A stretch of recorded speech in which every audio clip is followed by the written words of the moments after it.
Mesdames, Messieurs, bonjour. Ravi de vous retrouver pour cette nouvelle édition du JT Cultures et Marchés. Nous commencerons cette émission en évoquant l'interdiction des exportations de blé en Inde.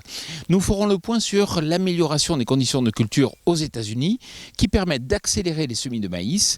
Nous ferons un point sur le développement des cultures en France avant d'évoquer les premières estimations par l'USDA de la production de maïs en Ukraine.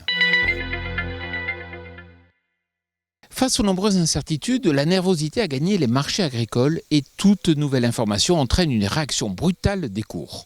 Cette semaine, l'annonce de l'Inde visant à interdire les exportations de blé à partir du 13 mai a provoqué une envolée des prix du blé à plus de 430 € par tonne sur l'échéance de septembre d'Euronext. La sécheresse et les températures très chaudes des derniers mois en Inde ont poussé les autorités à limiter les exportations de blé alors que le marché mondial comptait sur 8,5 millions de tonnes d'export indien.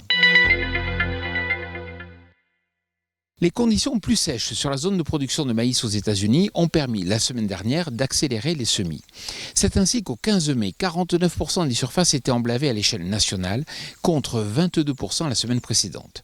Attention tout de même, car cette bonne dynamique est indispensable face au retard accumulé, puisque actuellement on devrait avoir 67% des surfaces emblavées.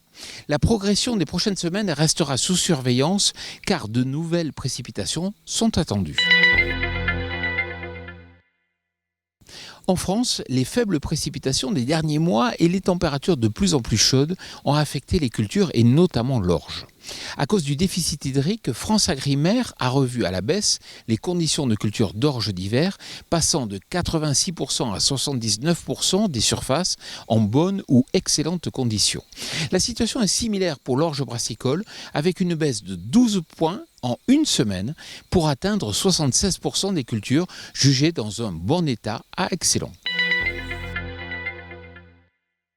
19,5 millions de tonnes, c'est l'estimation de production ukrainienne de maïs en 2022, selon l'USDA. On est bien loin du record de 42 millions de tonnes l'an passé. Le rapport du mois de mai était particulièrement attendu avec la publication des premiers chiffres de la nouvelle campagne. Ainsi, les exports ukrainiens sont annoncés à seulement 9 millions de tonnes, contre habituellement plus de 20 millions de tonnes.